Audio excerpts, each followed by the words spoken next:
तो दोस्तों आबकारी आरक्षक के लिए ऑनलाइन फॉर्म भरने से पहले आइए आपको इसका थोड़ा सा परीक्षा निर्देश दिखा देते हैं। ठीक है, देखिए दोस्तों यहाँ पास इसमें ऑनलाइन फॉर्म आज से यहाँ पर स्टार्ट कर दिए गए हैं 4/6/2025 से। ठीक है, इसमें ऑनलाइन फॉर्म भरने की अंतिम तिथि 27/6/2025 तक रखी गई है। इसमें त्रुटि सुधार के लिए भी अलग से डेट यहाँ पर दे दिए गए हैं। ठीक है, परीक्षा की संभावित तिथि भी यहाँ पास बता दी गई है। ठीक है, चलिए दोस्तों अब आपको इसका ऑनलाइन फॉर्म भरना बताते हैं। ठीक है दोस्तों, इसका ऑनलाइन फॉर्म भरने के लिए सबसे पहले तो आपको कोई सा भी एक ब्राउजर ओपन कर लेना है। ठीक है, फिर सर्च बार में दोस्तों यहाँ पर आपको सीजी व्यापम सर्च कर लेनी है। जैसे ही दोस्तों आप ये सर्च करते हैं फिर देखिएगा इस प्रकार से सीजी व्यापम लिखा हुआ आ जाता है। ठीक है, तो इसी पर आपको क्लिक कर लेना है। जैसे ही दोस्तों आप इस पर क्लिक करेंगे अब देखिएगा सीजी व्यापम की ऑफिशियल वेबसाइट कुछ इस प्रकार से ओपन होकर आ जाती है। लेटेस्ट पोस्ट में दोस्तों यहाँ पर सब आपको देखने के लिए मिल जाता है आबकारी आरक्षक भर्ती के संबंध में प्रेस विज्ञप्ति। ठीक है, अब दोस्तों इसका ऑनलाइन फॉर्म भरने के लिए देखिएगा यहाँ पास एक 3 लाइन आपको देखने के लिए मिल जाएगी आपके ब्राउजर में, और उसके बाद दोस्तों इस पर क्लिक करेंगे तो इस प्रकार से बहुत सारे ऑप्शन ओपन होकर आ जाएंगे। एक ऑप्शन दोस्तों यहाँ पर ऑनलाइन एप्लीकेशन का आपको देखने के लिए मिल जाएगा। ठीक है, इसी पर आपको क्लिक कर लेना है। जैसे ही दोस्तों आप यहाँ पर क्लिक करेंगे इसके बाद आपको थोड़ी देर वेट करना है, फिर स्क्रॉल करके नीचे आ जाना है। अब देखिएगा यहाँ पास ऑनलाइन एप्लीकेशन करके पेज ओपन होगा। इसी में दोस्तों यहाँ पर आबकारी आरक्षक पदों पर भर्ती परीक्षा करके लिखा हुआ है, इसी पर आपको क्लिक कर लेना है। जैसे ही दोस्तों आप इस पर क्लिक करते हैं अब देखिएगा आबकारी आरक्षक के संबंध में ऑनलाइन फॉर्म के लिए एक नया पेज ओपन होकर आ जाता है। अब यहाँ पर दोस्तों इस भर्ती के संबंध में सारी जानकारी आपको देखने के लिए मिल जाएगी। जैसे यहाँ पर न्यूज़पेपर एडवर्टाइजमेंट, विभागीय विज्ञापन, परीक्षा निर्देश, सिलेबस वगैरह, ये सारे पीडीएफ से दोस्तों हम आपको अपने टेलीग्राम ग्रुप में दे देंगे, वहां से आप प्राप्त कर सकते हैं। ठीक है, अब दोस्तों इसका ऑनलाइन फॉर्म भरने के लिए सबसे नीचे में देखिएगा यहाँ पास 90 नंबर पे ऑनलाइन एप्लीकेशन फॉर्म करके ऑप्शन दिया गया है। ठीक है, इसी पर आपको क्लिक कर लेना है। जैसे दोस्तों इस पर क्लिक करते हैं देखिए अब यहाँ पास व्यापम प्रोफाइल लॉगिन वाला पेज ओपन होकर आ जाता है। अब दोस्तों आपको बताना चाहेंगे व्यापम का कोई भी फॉर्म भरने के लिए सबसे पहले तो आपको इसमें रजिस्ट्रेशन करना होता है। ठीक है, फिर रजिस्ट्रेशन करने के बाद उसी मोबाइल नंबर और पासवर्ड से यहाँ से आपको लॉगिन करके फॉर्म भरना होता है। तो जो नए कैंडिडेट है एक बार भी रजिस्ट्रेशन नहीं की है आइए उसे रजिस्ट्रेशन करना बताते हैं, फिर आगे लॉगिन करके फॉर्म भरना भी बताएंगे। ठीक है, तो दोस्तों रजिस्ट्रेशन करने के लिए क्या करना होगा, यहाँ पर देखिए आपको क्रिएट न्यू प्रोफाइल का एक ऑप्शन देखने के लिए मिल जाएगा। इस क्रिएट न्यू प्रोफाइल पर क्लिक कर लीजिए। इसके बाद दोस्तों अब देखिए आपके सामने इस प्रकार से व्यापम प्रोफाइल रजिस्ट्रेशन वाला पेज ओपन होकर आ जाता है। ठीक है, अब यहाँ पास क्या क्या भरना है ध्यान दीजिएगा, आपको कोई भी गलती नहीं करनी है। ठीक है, सबसे पहले तो दोस्तों यहाँ पर आपको 10 अंकों का अपना मोबाइल नंबर डाल लेना है। फिर कैंडिडेट नेम में दोस्तों आपको अपना नाम डाल लेना है अपने मार्कशीट के अनुसार। ठीक है, इसके बाद दोस्तों यहाँ पास आपको अपनी ईमेल आईडी को डाल देना है। फिर देखिए दोस्तों यहाँ पर इंटर सिक्योरिटी कोड बोला जा रहा है, तो यहाँ पास नीचे में जो कोड दिया गया है उस कोड को इस वाले बॉक्स में डाल देना है। तो चलिए फटाफट से हम ये सारा चीज़ डालते हैं।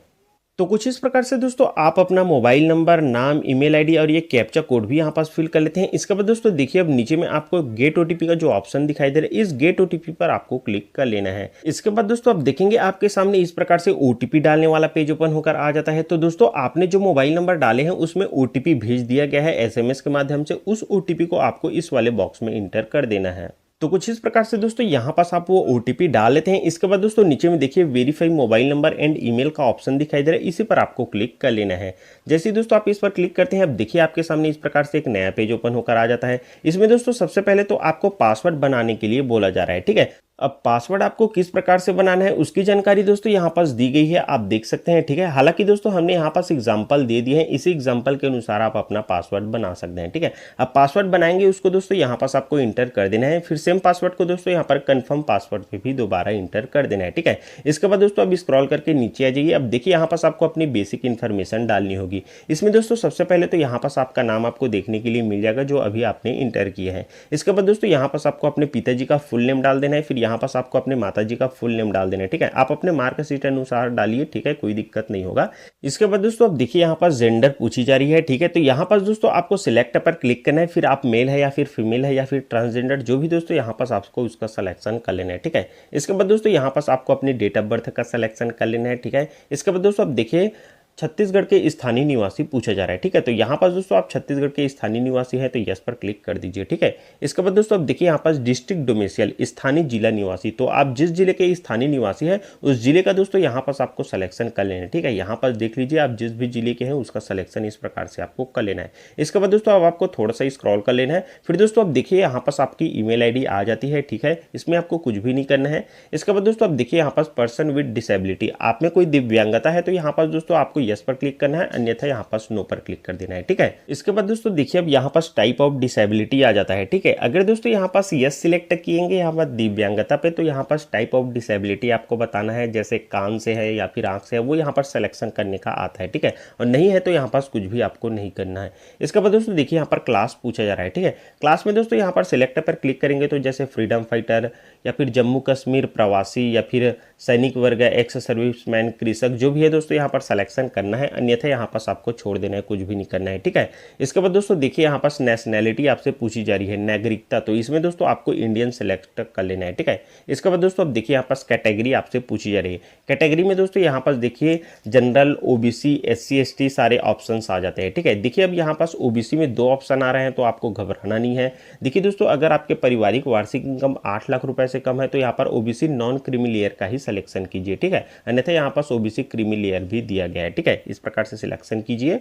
इसके बाद दोस्तों अब देखिए यहाँ पास आपसे पूछा जा रहा है मैरिटल स्टेटस। ठीक है, तो दोस्तों अगर आप विवाहित होंगे तो यहाँ पास मैरिड सिलेक्ट कीजिए और अविवाहित है तो यहाँ पास अनमैरिड सेलेक्ट कर लेना है। ठीक है, इसके बाद दोस्तों अब आपको थोड़ा सा स्क्रॉल कर लेना है। अब देखिए दोस्तों यहाँ पर अपलोड फोटो सिग्नेचर का पेज ओपन होकर आ जाता है। तो यहाँ से दोस्तों आपको अपना एक फोटो अपलोड करना है और एक सिग्नेचर अपलोड करना है। ठीक है, अब इसका साइज क्या होना चाहिए, तो देखिए यहाँ पर स्क्रॉल करेंगे तो आपको देखने के लिए मिल जाएगा।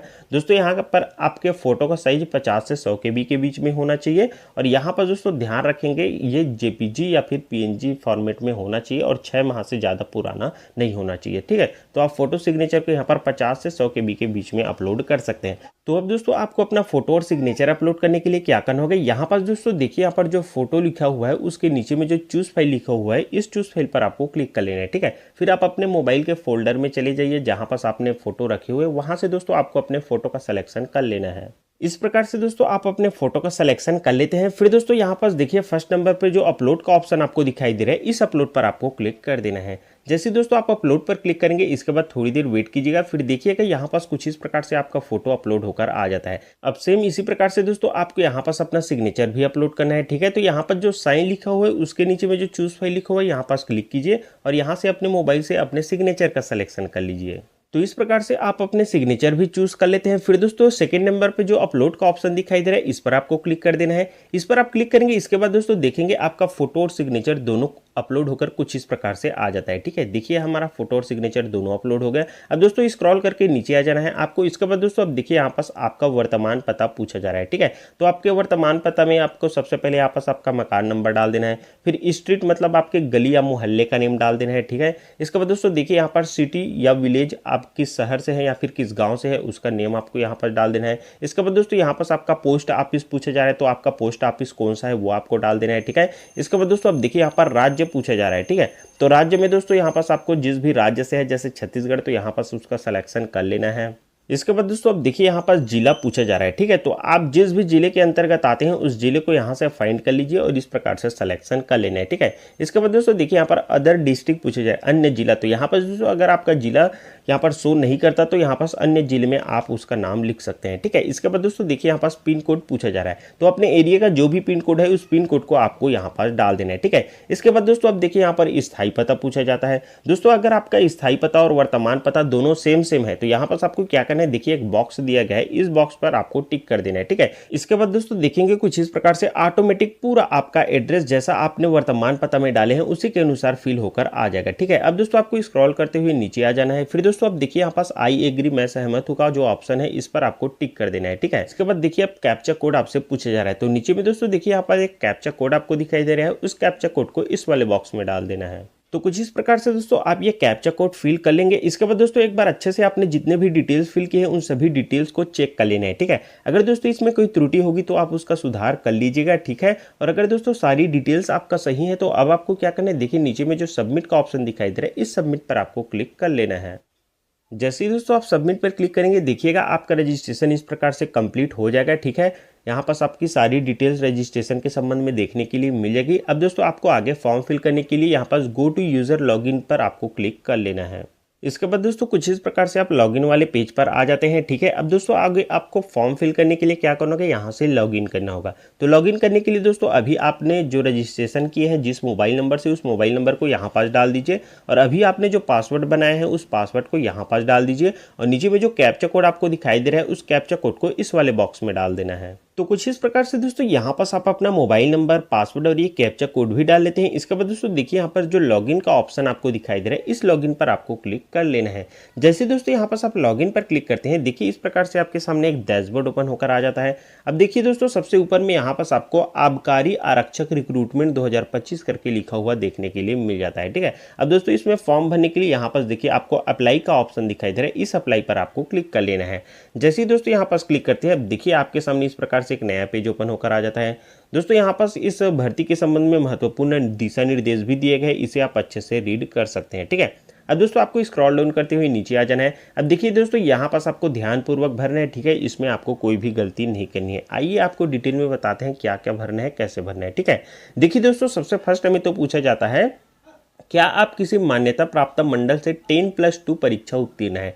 10+2 मतलब 12वीं, ठीक है। तो यहाँ पर दोस्तों आप 12वीं उत्तीर्ण है, तो यहाँ पर आपको क्या करना है, हाँ पर क्लिक कर देना है, ठीक है। इसके बाद दोस्तों आप देखिए नीचे में यहाँ पर शारीरिक आहार्य की जानकारी पूछी जा रही है। तो दोस्तों अगर आप पुरुष है और तो आपकी ऊंचाई कितना होना चाहिए, 167.5 सेंटीमीटर, ठीक है। लेकिन दोस्तों यहाँ पर पुरुष में ही अनुसूचित जनजाति के लिए अलग से 165 सेंटीमीटर होना चाहिए, ये बोला गया है, ठीक है। और वही दोस्तों सीने की माप की अगर हम बात करें तो 81 सेंटीमीटर सामान्य स्थिति में और फुलाने की स्थिति में यहाँ पर 86 सेंटीमीटर होना चाहिए, ठीक है। वही अगर महिला की अगर हम बात करें तो इसकी ऊंचाई 152.4 सेंटीमीटर होना चाहिए, ठीक है। अगर आप यहाँ पात्रता रखते हैं तो आपको क्या करना है, यहाँ पर यस पर आपको क्लिक कर देना है, ठीक है। तो यहाँ पर आप समझ गए होंगे कि यहाँ पर ऊंचाई और सीने का माप क्या क्या बताया गया है, ठीक है।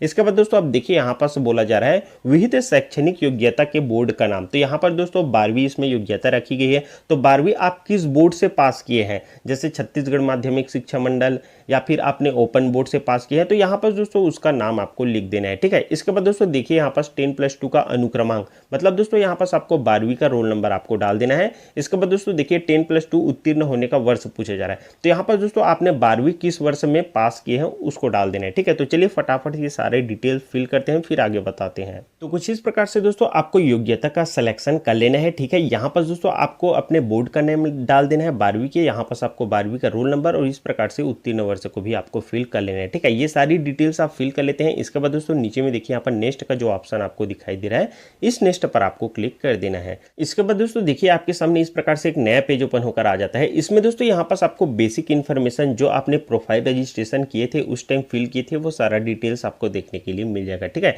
जैसे यहाँ पास आपका नाम वगैरह, आपके माता का नाम, आपके पिता का नाम, जितने भी डिटेल्स आपने फिल किए थे, अपना फोटो सिग्नेचर वगैरह, वो सारा चीज आपको देखने के लिए मिल जाएगा, ठीक है। इसमें आपको स्क्रॉल डाउन करते हुए नीचे आ जाना है। नीचे आएंगे तो दोस्तों अब देखिए यहाँ से आपको फिल करना है। यहाँ पर देखिए अब आपको अपना एग्जाम सिटी का सिलेक्शन करना है, ठीक है। एग्जाम आप किस सिटी में दिलाना चाहते हैं, किस डिस्ट्रिक्ट में दिलाना चाहते हैं, उस डिस्ट्रिक्ट का दोस्तों यहाँ से आपको सिलेक्शन कर लेना है, ठीक है। आप देख लीजिए और इस प्रकार से सिलेक्शन कर लीजिए। इसके बाद दोस्तों देखिए यहाँ पर एक घोषणा या डिक्लेरेशन दिया गया है, इसे आप अच्छे से रीड कर सकते हैं, ठीक है। इसके बाद दोस्तों यहाँ पर स्क्रॉल करते हुए नीचे आ जाइए। अब देखिए यहाँ पास आई एग्री दिया गया है, इस आई एग्री पर आपको टिक मार्क कर देना है, ठीक है। फिर यहाँ पास नीचे में जो कैप्चा दिया गया है, इस कैप्चा कोड को इस वाले बॉक्स में डाल देना है। तो कुछ इस प्रकार से दोस्तों यहाँ पास आप ये कैप्चा कोड भी फिल कर लेते हैं। इसके बाद दोस्तों देखिए यहाँ पास नेक्स्ट का एक ऑप्शन आपको देखने के लिए मिल जाएगा, इस नेक्स्ट पर आपको क्लिक कर देना है। जैसे ही दोस्तों इस पर क्लिक करेंगे, अब देखिएगा थोड़ी देर आपको वेट कर लेना है। फिर यहाँ पास एक पॉपअप आ जाता है कि कृपया आवेदन जमा करने से पूर्व आपके द्वारा भरी हुई सभी जानकारी को आपको अच्छे से जाँच कर लेनी है, ठीक है, क्योंकि बाद में संशोधन का ऑप्शन नहीं दिया जाएगा। तो अब आपको क्या करना है दोस्तों, देखिए यहाँ पास जो ओके लिखा हुआ है, इस ओके पर आपको क्लिक कर देना है। ओके पर क्लिक करेंगे, इसके बाद दोस्तों एक बार और आपको फॉर्म चेक करने के लिए यहाँ पर पेज दिया गया है। अगर इसमें कोई त्रुटि हो गई है तो यहाँ पास एडिट पर क्लिक करके आप सुधार कर सकते हैं, ठीक है। अगर दोस्तों आपकी सारी डिटेल्स सही है तो आपको यहाँ पास कुछ करने की आवश्यकता नहीं है। डायरेक्ट आपको देखिए कंफर्म एंड प्रोसीड का ऑप्शन दिखाई दे रहा है, इस कंफर्म एंड प्रोसीड पर आपको क्लिक कर देना है। जैसे ही दोस्तों इस पर क्लिक करेंगे, अब देखिए यहाँ पास भुगतान पेज, यहाँ पर पेमेंट करने वाला पेज ओपन होकर आ जाता है, ठीक है। आपको बताना चाहेंगे कि अब व्यापम के द्वारा जो भी ऑनलाइन फॉर्म भराए जाएंगे उसमें शुल्क भुगतान करना होगा, ठीक है। तो आइए अब पेमेंट कैसे करना है ये भी आपको बता देते हैं। तो देखिए दोस्तों पेमेंट करने के लिए यहाँ पास आपका एग्जाम नेम वगैरह देखने के लिए मिल जाएगा, एप्लीकेशन नंबर, यहाँ पास आपका नाम, ईमेल आईडी, मोबाइल नंबर, सारी चीज़ आपको देखने के लिए मिल जाएगी, ठीक है। अब यहाँ पास आपको पेमेंट कितना करना है वो अमाउंट भी आपको देखने के लिए मिल जाएगा। अब यहाँ पर दोस्तों भुगतान का प्रकार में देखिए एसबीआई बैंक या यूनियन बैंक या फिर इंडस बैंक दिया गया है, ठीक है। यहाँ पास अब यूपीआई का ऑप्शन नहीं दिया गया है, तो ऐसी कोई भी बात नहीं है, यूपीआई से भी पेमेंट कर सकते हैं, ठीक है। जैसे दोस्तों यहाँ पास हम एसबीआई बैंक को सिलेक्ट कर लेते हैं, ठीक है। यहाँ पास आप सिलेक्ट कीजिएगा इसी प्रकार से। इसके बाद दोस्तों अब देखिए यहाँ पास पे नाउ का ऑप्शन आपको दिया गया है, ठीक है। इस पे नाउ पर आपको क्लिक कर देना है। पे नाउ पर क्लिक करेंगे। इसके बाद दोस्तों देखिए SBI ई-पे करके आ गया, ठीक है। अब यहीं से दोस्तों आप UPI के माध्यम से भी पेमेंट कर सकते हैं, ठीक है। कैसे करना है देखिए, तो स्क्रॉल डाउन करते हुए नीचे आ जाना है। नीचे आएंगे तो दोस्तों देखिए यहाँ पर डेबिट कार्ड का ऑप्शन दिया गया है। डेबिट कार्ड से करना चाहेंगे तो इसकी डिटेल फिल कीजिए, और अगर यहाँ पास इंटरनेट बैंकिंग से करना चाहेंगे तो यहाँ पास इसकी डिटेल फिल करना है। और अगर दोस्तों आप UPI के माध्यम से पेमेंट करना चाहते हैं तो यहाँ पास आपको क्या करना है, इस UPI पर क्लिक करना है। फिर दोस्तों देखिए यहाँ पास UPI का ऑप्शन आ गया, ठीक है। अब देखिए यहाँ पास UPI से करना चाहेंगे तो आप UPI ID से पेमेंट करेंगे या फिर QR कोड के माध्यम से पेमेंट करेंगे। तो जिस माध्यम से आप पेमेंट करना चाहेंगे उसका यहाँ पास आपको सिलेक्शन कर लेना है, ठीक है। जैसे हम UPI ID से करना चाहेंगे तो यहाँ पर सिलेक्शन कर लिए। अब यहाँ पास दोस्तों आपको अपनी UPI ID को डाल लेनी है, ठीक है। तो इस प्रकार से दोस्तों आप अपनी UPI ID भी डाल लेते हैं। इसके बाद दोस्तों देखिए वैलिडेट UPI ID का ऑप्शन दिखाई दे रहा है, इस पर आपको क्लिक कर देना है। जैसे ही दोस्तों इस पर क्लिक करेंगे इसके बाद देखिए वैलिडेट में दोस्तों यहाँ पर ग्रीन टिक आ जाता है, ठीक है। इसका मतलब आपकी UPI ID आपने सही फिल की है, ठीक है। अब आपको पेमेंट करने के लिए यहाँ पर देखिए पे नाउ का जो ऑप्शन दिखाई दे रहा है, इस पे नाउ पर आपको क्लिक कर देना है। जैसे ही दोस्तों इस पर क्लिक करेंगे इसके बाद आप थोड़ी देर वेट कीजिएगा। फिर दोस्तों यहाँ पास एक टाइमिंग ओपन होकर आ जाएगा, ठीक है। यहाँ पर देखिए 4 मिनट यहाँ पर और सेकंड दिया गया है। तो इस 5 मिनट के बीच में ही आपको अपनी पेमेंट सक्सेसफुली कर लेनी है। आप जो UPI ID डाले हैं उस वाले एप्लीकेशन को ओपन कर लीजिए और वहां से अपना पेमेंट सक्सेसफुली कर लेना है, ठीक है। तो चलिए मैं सक्सेसफुली कर लेता हूं, फिर आगे बताता हूं। तो आपका पेमेंट सक्सेसफुली हो जाता है। इसके बाद दोस्तों इस प्रकार से आप इस वाले डैशबोर्ड पर आ जाते हैं, ठीक है। अब दोस्तों आपको क्या करना है, फॉर्म प्रिंट करने के लिए देखिए यहाँ पर जो अप्लाइड लिखा गया है, इस अप्लाइड पर आपको क्लिक कर देना है। इस पर क्लिक करेंगे तो दोस्तों यहाँ पास आपने फॉर्म भरे हैं उसका नेम आपको देखने के लिए मिल जाएगा। अब दोस्तों प्रिंट करने के लिए फॉर्म को यहाँ पास प्रिंट फॉर्म पर आपको क्लिक कर देना है। जैसे दोस्तों इस पर क्लिक करेंगे अब देखिए आपके फॉर्म का प्रिंट वाला पेज इस प्रकार से ओपन होकर आ जाता है। अब दोस्तों इसे प्रिंट करने के लिए या फिर PDF में सेव करने के लिए स्क्रॉल डाउन करते हुए नीचे आ जाना है। नीचे आएंगे तो दोस्तों देखिए सबसे नीचे में प्रिंट का एक ऑप्शन आपको देखने के लिए मिल जाएगा, इस प्रिंट पर आपको क्लिक कर देना है। जैसे दोस्तों इस पर क्लिक करेंगे इसके बाद आपके प्रिंट वाले पेज का PDF का प्रीव्यू आपको इस प्रकार से देखने के लिए मिल जाता है, ठीक है। अब दोस्तों इसे PDF में सेव करने के लिए आपको क्या करना होगा, यहाँ पर देखिए 3 डॉट दिया गया है, इस पर क्लिक करना है। फिर देखिए दोस्तों यहाँ पर सेव एज PDF का ऑप्शन आ गया, इस पर आपको क्लिक कर लेना है। जैसे दोस्तों पर क्लिक करेंगे फिर यहां से आप अपना फोल्डर सिलेक्ट कीजिए और इस प्रकार से सेव पर क्लिक कर लीजिए। फिर दोस्तों यहां पास आपने फॉर्म भरे हैं उसका PDF कुछ इस प्रकार से आप सेव भी कर सकते हैं, ठीक है। तो इस प्रकार से दोस्तों आपको आबकारी आरक्षक के लिए फॉर्म भरना था। उम्मीद है इस